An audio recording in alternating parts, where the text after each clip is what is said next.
Welcome everyone to another week at the Damage Report. I am John Ederol, and if you're joining us for the first time, I want to tell you just a little bit about what this show is about. It is the Damage Report, and that is what we do. We give you a morning report on the true threats that are facing our country and our world, and that can come in a couple of different forms. Sometimes it's information coming out of DC, the day-to-day politics affecting policies of every different sort, but at other times they're much larger. They're social forces, they're economic forces, things in the environment, things like that. Today, for instance, we're both talking about the president's lawyer's statements over the weekend.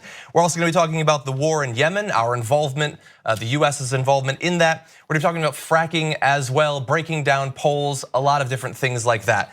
But it's not just myself, it's not just the great in-studio guests. Today we have Brooke Thomas, journalist, is joining us. Yay, hi. We're joined by a number of different awesome guests like Brooke, but we also bring in people from around the country and around the world, experts in the areas of activism, science, politics, journalism, all of that. And so hopefully by watching this program, you will know what is actually going on around the country and what you can do about it. And by the way, if you are tuning in, you don't know, if you just stumbled across this show, you're watching on YouTube TV, you might not know that we actually have a new podcast network on TYT. You can go to tyt.com/audio to check that out. It's also on all of the apps that you might go to for podcasts on both Apple and Android.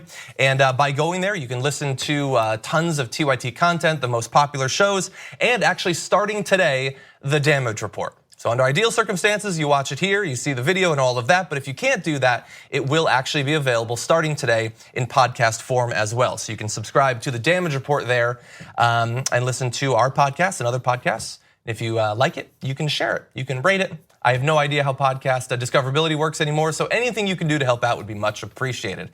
With that said, why don't we get to the news of the day. All right. How you doing, by the way? I'm great, It's great to have you here. Thank you. It's always nice when we, Monday shows are an interesting thing because of course there's a lot that's happened over the weekend. I mean, we're gonna be talking about Rudy Giuliani, his views on the truth, what Don McGahn, White House counsel, has been up to over the past couple of months. Like I said, talking about Yemen. And it's always comforting to know that we will be having those hardest days, those Mondays with you. Well, thank you. I'm glad to be here. Well, I'm glad to have you here as well. So with that, why don't we start by talking about Rudy Giuliani. So he was speaking, he was on the news, and he has an interesting relationship with the concept of truth, of objective reality. And that has come out in a couple of different ways over the past few months. We'll be talking about that. But the most recent one, let's listen. Look, I'm not going to be rushed into having him testify so that he gets trapped into perjury. And when you tell me that, he should testify because he's going to tell the truth and he shouldn't worry, well, that's so silly because it's somebody's version of the truth, not the truth. He didn't have a conversation. Truth is truth. I don't mean to go like... No, it isn't truth. Truth isn't truth. The President of the United States says, I didn't... Truth isn't truth. Mr. Mayor, do you realize what... No. This is going to become a bad meme. Don't do this to me. Don't do this to me. You might think that he was talking to Chuck Todd. I think he was talking to himself. Don't do this to me. Right. So truth isn't truth.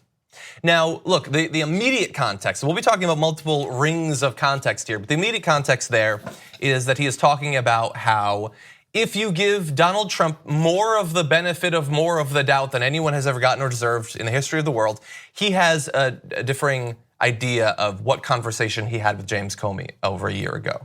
And so in that, you cannot simply say that there is a truth because apparently it is under dispute. When you first heard his comments over the weekend, what did you think about that? Honestly, that he's right. And it's terrible, but that is where we are. Pizzagate is literally still a thing. There are hundreds of thousands of people on social media following that and constantly tweeting and talking about that every day when we know the facts are that is nothing. It's not a thing. There's been plenty of things that the president has said that are not true. And which what Rudy happens? Giuliani, of course, would not admit to. Right, he says things himself that are not true. Everybody, even, we spent a lot of time talking about Omarosa. She said things that are not true. And now she's pointing out things that other people are saying that aren't true. It's just, yes. The truth is still always the truth, but lucky for him, we're in the space where nobody cares. Yeah, so I still think there are a couple of problems. Even when you understand the context, I think there's a few problems here. So I would say the truth is the truth. Donald Trump is telling the truth and James Comey's a liar. That's what I would say if I was Rudy Giuliani. if I wasn't part of a movement that was attempting to get people to give up on the concept of truth. So lurking in the background, there's that. But there's more immediate political problems to what he's saying as well. He's saying that James Comey says they have a conversation on the one hand, Donald Trump says they didn't. And so if he goes in there and says that they didn't, that's a perjury trap. That's not how perjury works at all. Unless it's an established fact that the conversation happened or it didn't happen, what you have is two different stories that then have to be investigated. Simply asserting that James Comey's not honest does not make it perjury. It's perjury if it's a lie and that can be established. And there are potentially ways to do that. It can be complicated when you have sort of he said, but it's not impossible. When they keep saying that it would be a perjury trap, either they don't understand what that actually means, which seems odd considering how often they talk about it, the fact that Rudy Giuliani is ostensibly a lawyer, or they fully understand that it would be a perjury trap because he would actually be committing perjury. Right. He would actually be lying. This is something normal that Giuliani has been doing. This is the same kind of level as collusion is not a crime. So I know that I can't definitively say what would easily say, hey, he's right, this is wrong. You would think, yes, you go in and say, Trump's telling the truth, Comey's lying, if that's it. But if that's not it, and you say there are two truths. Truth is something, come on. Or you say, initially I didn't have anything to do with this meeting. Okay, well maybe if I did, here's the thing, that's normal. It was about adoptions. Well, is it still about adoptions now that we have more official records on it? I think these are normal things. It's all about, he's Kellyanne Conwaying us. But for perhaps some he's learned from her over the past year. Right, people aren't looking at it like that. Exactly, yes. They still give him a different benefit of the doubt. Yeah, I would say she is not the best communicator. Right. But still better than him. We have a second bit of audio on this. Okay, why don't we roll that now? Donald Trump says, I didn't talk about Flynn with Comey. Comey says you did talk about it. So tell me what the truth is. We have a credibility gap between the two of them. You got to select one or the other. Now, who do you think Mueller's going to select? One of his best friends, Comey, or the president who he has been carrying on a completely wild, crazy, unorthodox investigation? Is it possible he makes a conclusion based on who's been more truthful over the years? They don't want that, and maybe you perhaps can't do that. But I would say if he said in the extended comments, he's gonna have to look at who has the more logical explanation. And that is not going to work well for Donald Trump, because the idea is if James Comey took contemporaneous notes about the conversation at the time, you're going to have to explain why Comey would have lied way back then and then later used it in an investigation, and how that makes more sense than Donald Trump, who has previously, I'm fairly certain, admitted to talking about this with Comey, so it's weird that we're backtracking there, how he would not have tried to pressure James Comey to let Flynn off the hook, when that is entirely consistent with his behavior. So if you really want to break it down to who is making the more logical case as to what actually took place, I mean, you don't even necessarily have to get into a long history of Donald Trump's thousands and thousands of lies over multiple decades. You can simply look at what they're saying, which one actually makes more sense. I think any objective observer knows. It is just absolutely bizarre that instead of coming in there like, hey, this is the truth, this is what my client says, this is the truth, bing, bang, boom, it's this discussion of, well, you never know, because we need to talk about a relatively new show called the Republic, or UNFTR. As a Young Turks fan, you already know that the government, the media, and corporations are constantly peddling lies that serve the interests of the rich and powerful.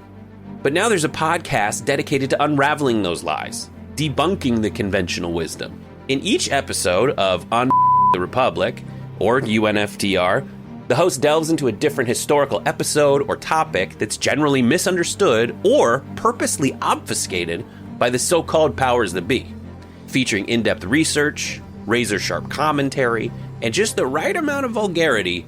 The UNFTR podcast takes a sledgehammer to what you thought you knew about some of the nation's most sacred historical cows.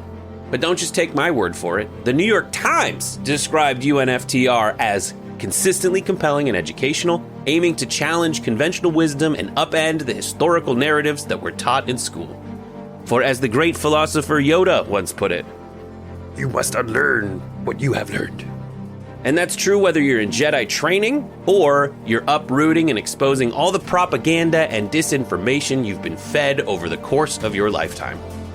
So search for UNFDR in your podcast app today and get ready to get informed, angered, and entertained all at the same time.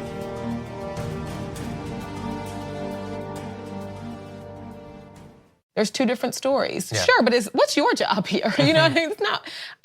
Yeah. Okay. And so look, there's an interesting conversation piece. Obviously, I care about this because I do care about on a sort of larger level about the war against the concept that anything is true or verifiable, that we can actually figure out things about the world. This has been ongoing for a long time, but it's certainly accelerated over the past few years. But also, I think it's important to talk about this because, as we have said many times on this program, they are attempting to sow the ground for when and if Mueller comes out with something, they don't want any of their followers to actually believe it. They don't want them to actually look at the facts that are presented and consider whether they might be true. They're attempting to bias them against that, and that is why we have to fight back against it. And also we have to understand just really fast the context of what Giuliani is saying. Perhaps this comment, with the context of his interview, makes some sense. But understand he has previously said, last week he said to Chris Cuomo that facts are not in the eye of the beholder. Then nowadays they are. That facts are sort of up for debate. That it depends on who you are.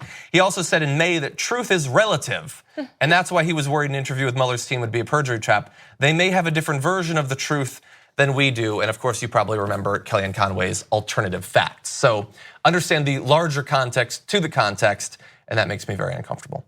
With that said, we're going to take a short break. When we come back, Don McGahn, White House counsel, has been working with the special investigation.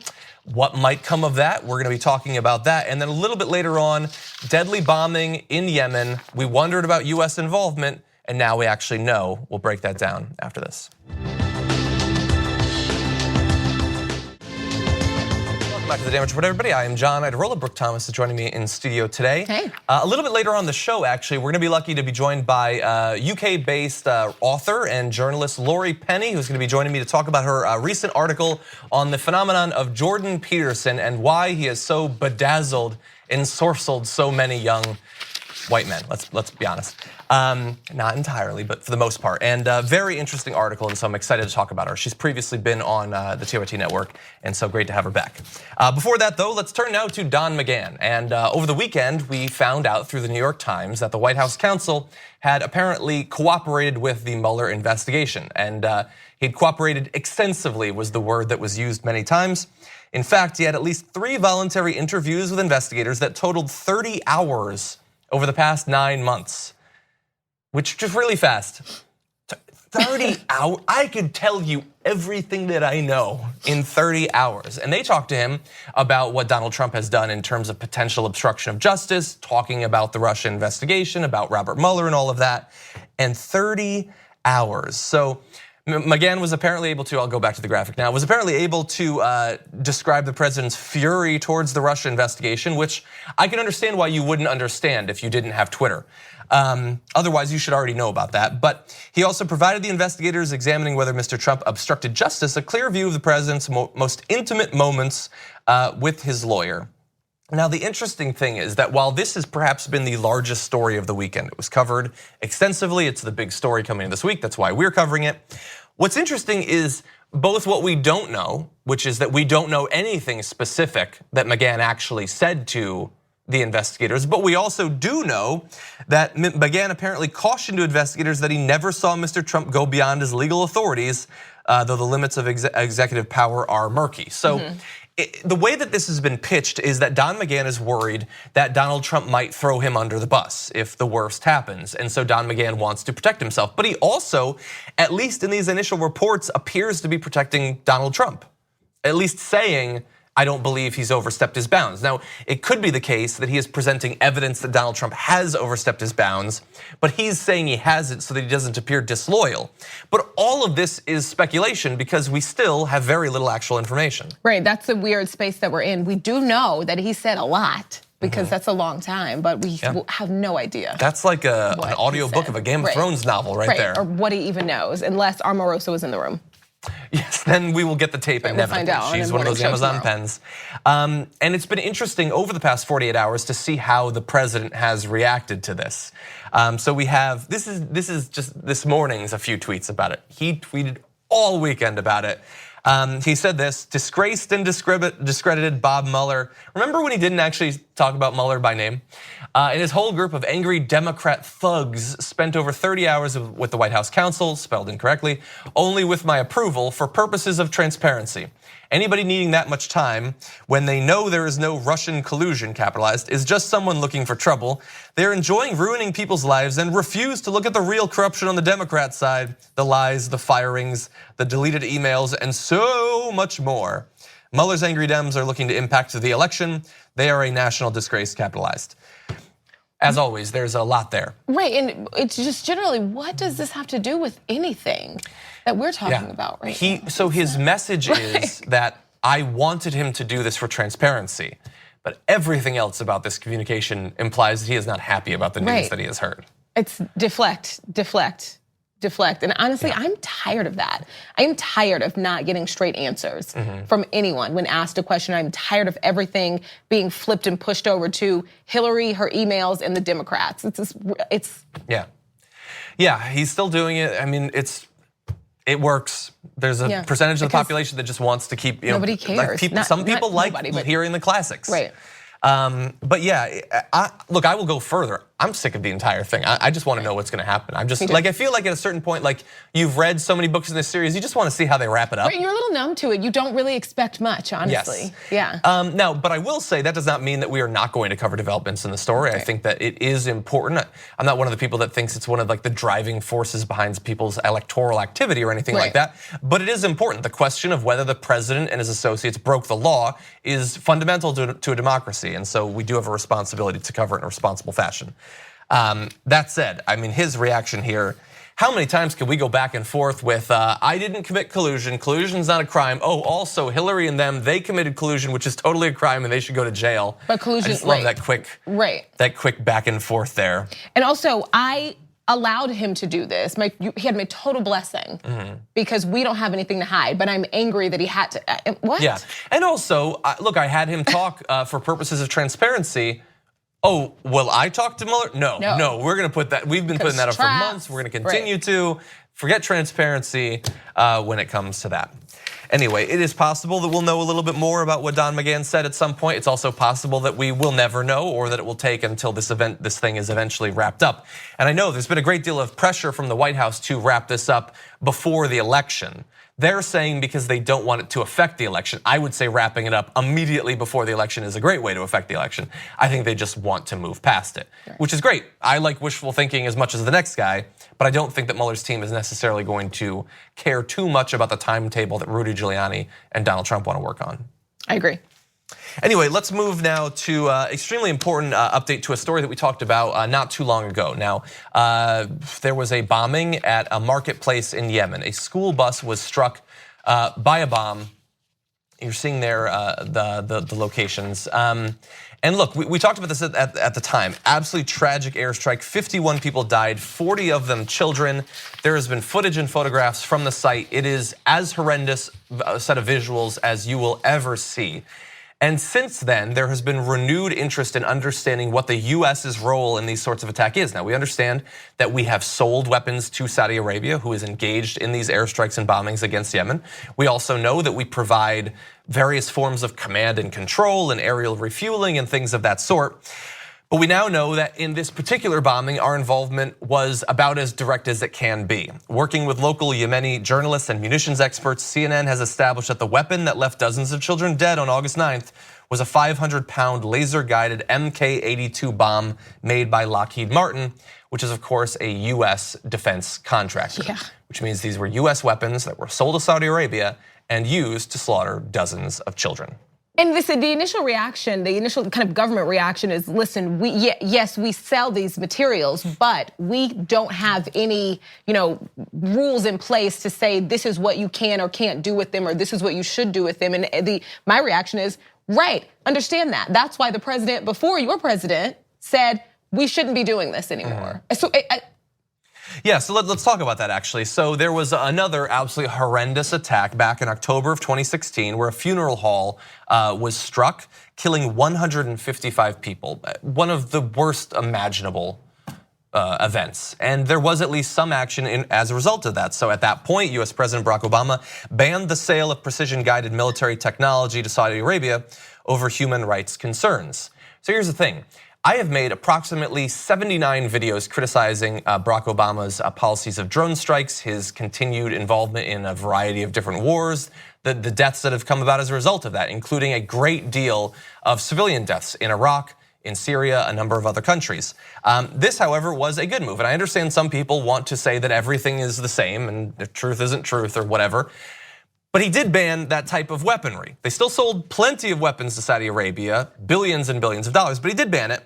That ban was overturned by Secretary Rex Tillerson in March 2017. And in the same way that in the latter years of Obama's administration, they scaled back some of the rules of engagement for drone strikes. And by that I mean that they stopped some of the drone strikes. That also was taken away when Donald Trump got back into office. And that is why you saw skyrocketing civilian casualties in Syria over that first year. So understand that there can be bad and there can be bad. Sometimes one is worse than the other. Right, but we don't have control over what they use, and how they use it is not an appropriate or acceptable answer when there was a policy in place that would have controlled that. 100%. So. It's also disingenuous. Right. We don't have control over what they do with those weapons once we sell them. We do have control over their ability to use the weapons in the first place if we don't sell them to them. Right. So that's one way to take some direct control if we chose to, and if we were willing to deal with Lockheed Martin and other defense contractors being a little bit frustrated for a while. Okay, that said, we're gonna take another break. When we come back, Donald Trump is now claiming that his support amongst the African-American population is skyrocketing. We'll look at the facts behind that. And then fracking, disastrous for a number of different reasons. One aspect of that is getting a lot worse year by year. We'll give you those facts when we come back from this break. Welcome back to the show, everyone. Let's turn now to some polling news. So, Burke, I don't know if you know, did you know that Donald Trump's support amongst the African-American population is just the skyrocketing? Blacks love him. Hey, now that's what how he says, he right? would say it. Right. Yes, so Rasmussen, which is technically a pollster, they put this out, this tweet. This is from a few days ago. Today, real Donald Trump's approval ratings amongst black voters, 36%. This day last year, 19%, which is, I mean, that's pretty amazing that it would double over just a year. I mean, African American, the population doesn't generally love Republican presidents to begin with. He has been a particularly aggressive one when it comes to issues of race. He's been racial, isn't that what? He's been racialist, or my favorite is racially conservative. Yeah, okay. That's a, I just love it. He's been racial. So that's odd. Turns out it's also not true. Right. It's not 36%. No, look, every pollster does things in a little bit of a different way. How they put together a sample can be different, and that is why certain pollsters tend to be more accurate over long periods of time than others. Now, Rasmussen is known for having an electoral slant towards Republican candidates. Any poll in terms of approval rating or before an election is going to tend to be more favorable towards the Republican than other pollsters, which I would label as thus inaccurate. But this seems, even aside from this seems like them going out of their way to attempt to give good news to the president. And by the way, the president and Sarah Huckabee Sanders and Breitbart and Drudge and all of them were trumpeting this as proof that his policies are working, his rhetoric isn't so bad, and these people like him. They really like him. The fact that 36% is terrible anyway. Like, do you know what I mean? It's like, yes. And so before we even get to break down how it's not even 36%, the fact that things are so bad that you would be just openly and overwhelmingly celebrating a 36% approval rate along, like, race lines is ridiculous to begin with. So why don't we get into the other numbers? Because of course, it turns out multiple polling outfits ask about this sort of topic. So let's bring up Gallup's tracking poll over a long period of time. The weeks in office, it is consistent and low. It's 13% on his it's been 555 days. It feels more like 666. But yeah, 13%. Which is maybe, that's higher. Like, admittedly, that's higher than I would have predicted. But now 36. Now, we also have amongst YouGov economist surveys, there's been several. In July and August, that had him at 13% as well. 4 Quinnipiac surveys had him at 9% over the past 2 months.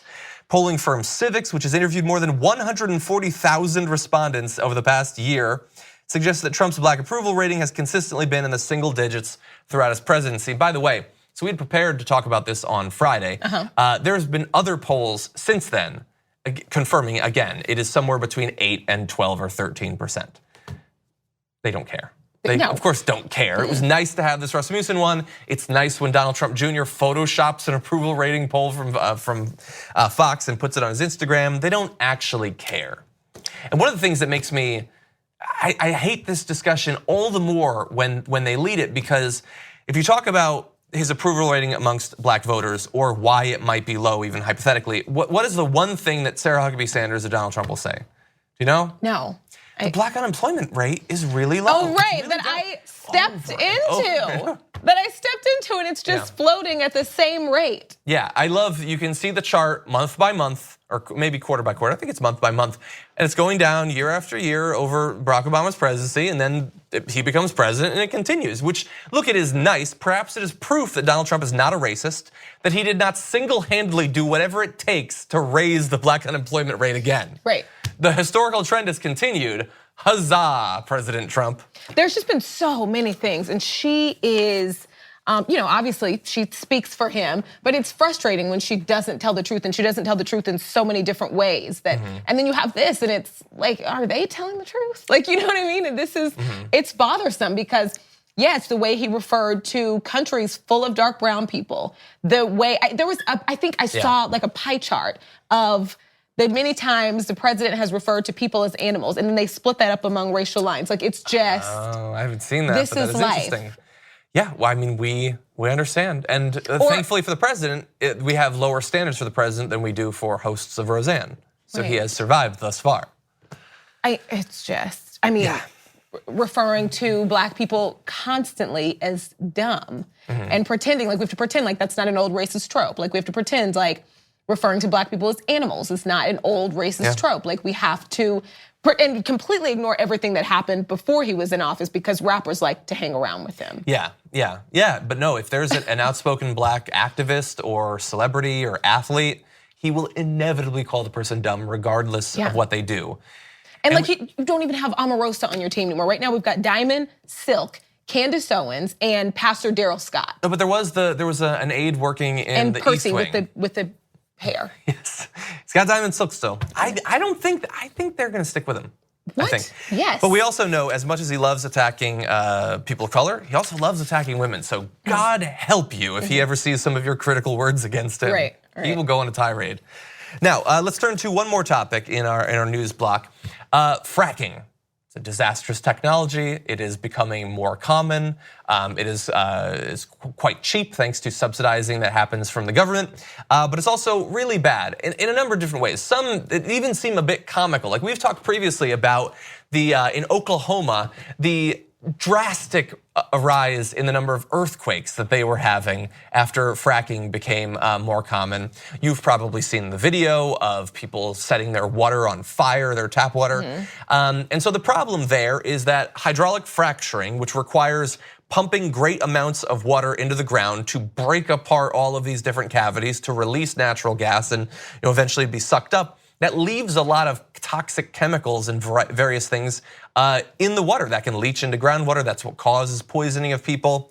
And it's becoming more common. So these huge volumes of wastewater that have cancer-causing chemicals, salts, naturally occurring radioactive material, those are becoming more common. In fact, fracking companies use 770% more water per well in 2016 than in 2011 across all of the US's major gas and oil producing regions. Now that is an average. There were some that used up to 1,440% more water over just a half a decade. I don't know exactly why that is. Perhaps they've found ways to, in their minds, control it more. They think that they can produce, they can get more output from the wells by using more water. But if the water is a bad thing, and we know that it is, using 1,440% more of it seems like a worse thing. What's so frustrating about all of this is that the federal government seems to think that, just leave it up to states to regulate it. We have this entire department dedicated to protecting our environment, because as humans we need our environment to be protected. But we'll leave it up to the states. Yeah, and look. So then the states are wilding out. Well, the states go crazy, and what's interesting is that, as you point out, you have the federal government saying the states can take care of it, and then inside of the states, you have all of these individual areas, towns and locales and things like that say, hey, this is terrible, we don't want fracking anymore. And then the states say, that's cute, you're not allowed to ban fracking in your area. So very different standards depending on what level of government you're working at. And in the meantime, people are being poisoned. And it's not like the fracking company executives they're drinking some of their water and thinking, this doesn't taste right. No, it's just regular people living in the area. The fact that they can't ban it and then they have to suffer the health problems, the economic problems, obviously, is absolutely absurd. And the fact that fracking has not become less common with all that we now know about it, the great deal of activism that's happened over the past 5 or so years, all of that, and it is still so common. That is incredibly frustrating. Nothing has been more important than making these companies money, and that's frustrating. And they're still making the money. Right. Yeah. Okay, we're gonna take another break. When we come back, journalist, author Laurie Penny will join us. We're gonna be talking about Jordan Peterson, the new god of young white conservative males, after this.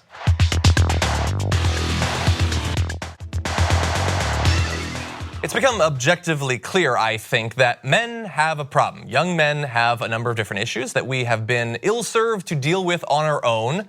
And so it has left a question: who is going to fix young men in America? And there is a guy who has stepped up and has made a great deal of money attempting to talk to these men, write for these men, deliver YouTube debates for these men. That is Jordan Peterson, the professor of psychology, technically. And I have not actually consumed much of his work, I'm going to be honest. And so I'm lucky to be joined now on the Damage Report by Laurie Penny, a journalist and author. Most recently of Bitch Doctrine, Essays for Dissenting Adults, whose work has appeared in The Guardian, Time Magazine, BuzzFeed, The New York Times, Vice, and basically everywhere. Welcome to the show. Oh, hello, how are you? I'm good, and I'm very glad to have you here. So I very much enjoyed your recent article. It's on Long Reads about Jordan Peterson and your dissection of his movement. And so I wanted to ask you first, you have a quote in the article: "If every generation gets the intellectuals it deserves, we're in serious trouble." And I have felt that for some time. Why have we ended up with people like Jordan Peterson exploding online? Well, I think, the first thing you got to say about Peterson's, particularly his latest book, is that it kind of undermines its own premise by merely existing, because the whole idea, part of the idea is that it's, men rise to the top because of meritocracy. Men, hang on, sorry, that was surprise Jordan Peterson, he just appeared on my screen. He cut into mansplain over you, I apologize.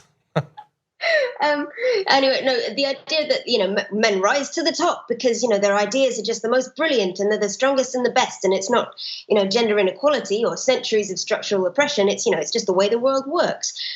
This book is a real mess. 12 Rules for Life. It's not that it's objectively wrong. That's the second issue. It makes no sense. Like, if you sit down and read it, and I've done that twice because I hate myself and, I don't have anything to do with this in my house. Yeah, it is this weird sort of trippy logic. And, buried in there is about a third of a decent self-help book. Yes. And I like to read self-help books because, as previously mentioned, I hate myself. I don't actually. Because I read self-help books, and some of them have quite, some of them have quite interesting things to say and useful things to say, even though they're wrapped up in that fluffy, self-actualizing language. And most of the things that are actually useful tips in Jordan Peterson come from these books. You can read all this in The 7 Habits of Highly Effective People, which is actually quite a good book, even though it was written by a Mormon who doesn't mention it. Yes. So I want to cut to one of my core concerns as an outsider to his work. I have not read his books. I haven't consumed much of his material, and I don't go to the darkest sections of Reddit, so I don't come across them very often. And some of his fans will probably watch this video and they'll think, why is this guy being so aggressive towards him? Now, there are some people I think that are dismissive of people like Jordan Peterson. I would say that I'm more aggressive because I actually care about men coming to grips with these their feelings, and I feel like there's a great opportunity cost to them being deceived.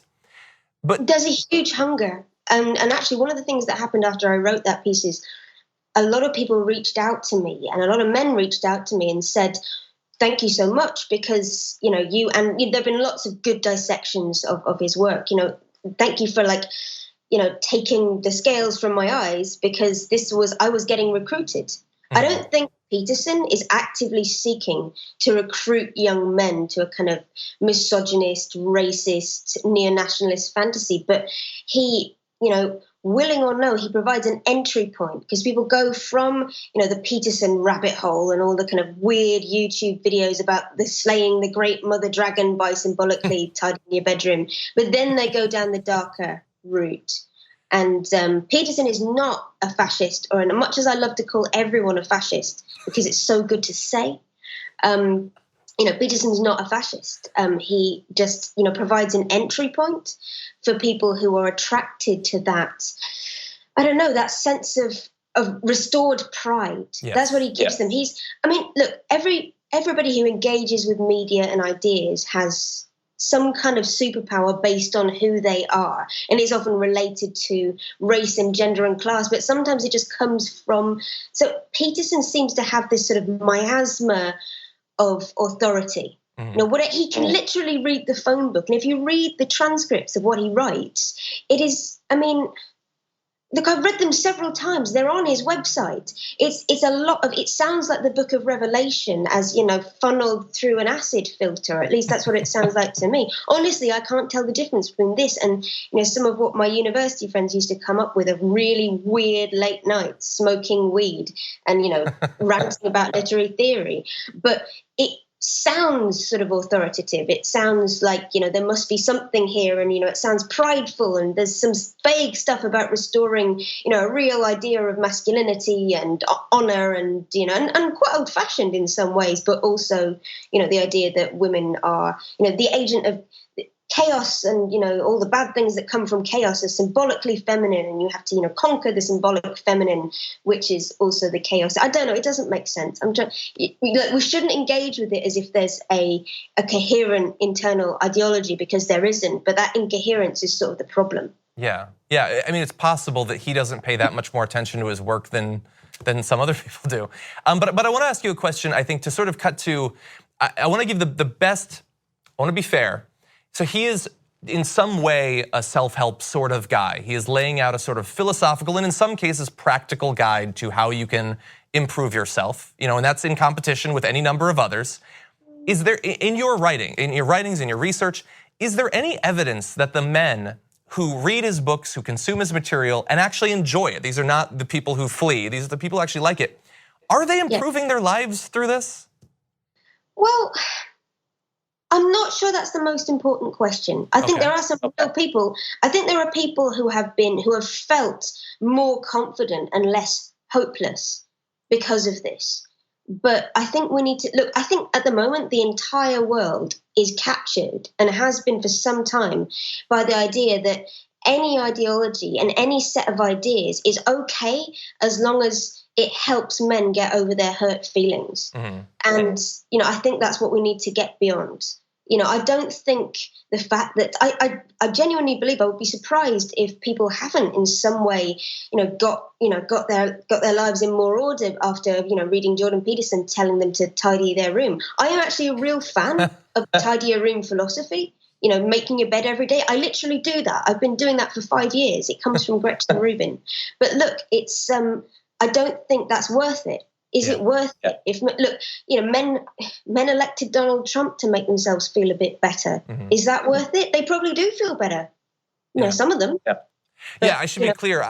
I'm not saying that I think that it would justify. It's just that in my bit of reading and forum posts, very often the people of these sorts of movements, they don't really seem to be happier. They still seem to be quite angry and frustrated, and it seems almost like there's a sort of sort of a familiar thing to having a group where you can dwell in the same sort of resentment. And they seem to like that, I think. I'm not saying that's for this movement, but others perhaps. Yeah, I think it doesn't last long. This sort of great Kate Mann, who is like the greatest feminist philosopher of her generation, wrote in the Times Literary Supplement that Peterson's work is a sort of short-term analgesic, it's a temporary painkiller, and it's not going to make people feel better about the underlying problem, which is that people, men and young men in particular, are angry at perceived loss of status and feel hopeless and dejected and feel that the world owes them things and women owe them things. And they're not being given the things that they owe, and the idea that they might actually have to change the way they're thinking about, among other things, women and sexuality, that's not offered. So I don't think it's not a long-term solution. Although the bits about, taking basic care of yourself, that helps. That's, as a feminist, I wish more men would do that, because then I wouldn't have to do it. As a man, I wish more men did. Now, of course, you did not owe us any of your time, but I appreciate you giving me your time and lending your expertise in this area. This has been Laurie Penny, author of Bitch Doctrine, Essays for Dissenting Adults, whose work is supported at patreon.com/Laurie Penny. Laurie, thank you for joining the Damage Report. Thanks very much. Bye. We're gonna take one more break. When we come back, Sacha Baron Cohen, is he being unfair to Americans? After this.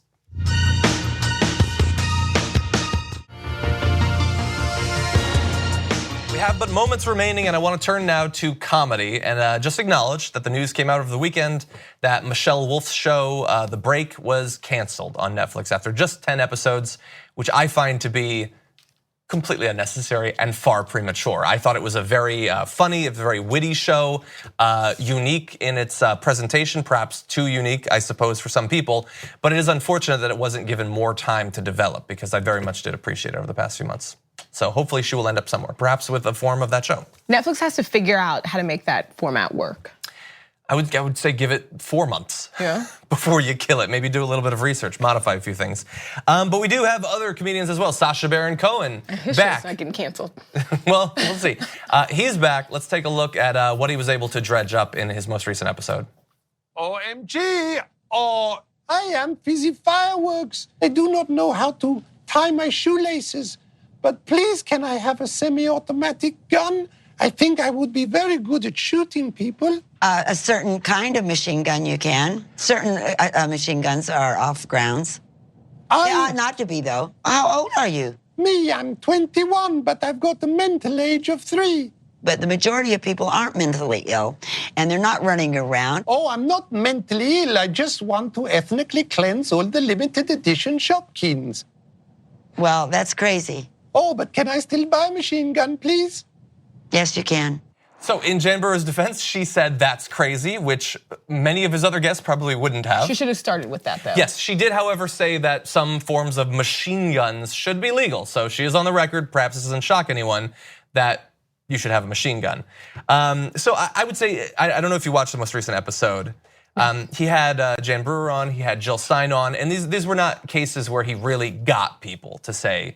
I mean, Jan Brewer had that one comment. Jill Stein kept referring to herself as a scientist, which I think technically she's a doctor, not a scientist, but that's the best. So this was one of the weaker episodes. But the point I wanted to ask you about was Salon had an argument where apparently the defense of a lot of the people who've been caught by Sacha Baron Cohen is that what he's doing is not actually revealing what they truly believe, their actual self. It's that he's taking advantage of Americans' politeness. Which is absolutely ridiculous, because where do you think he got this list from? This list of people to talk to. You know where? Public, ridiculous statements they have made on the record, totally free while at work. That, yes, this absolutely, that's what she talks like. You know what I mean? Yeah, that was really herself. Yes. So it wasn't like he just, okay, I'm just gonna pick a bunch of random politicians and we'll see what we can get. No, he's like, this is probably what they'll say. This will be a good, segment for her, for him, because. Yeah.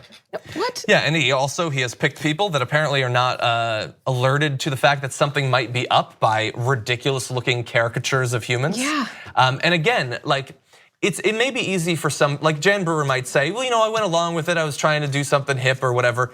But the people who are running around with their pants down around their ankles or, talking about doing upskirt photos of women in burqas, Like, those people are not doing that to be polite. That goes beyond any American politeness, even in the South or whatever. And I'm sorry. This is what they really like. So that defense seems quite weak. I was trying to be polite by telling a toy he could have a machine gun.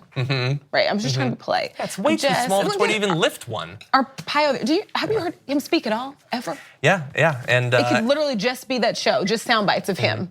And these are quotes that being added on to actions as well. Yeah. Anyway, we do have to go. Thank you for joining us. We'll see you on tomorrow morning's episode.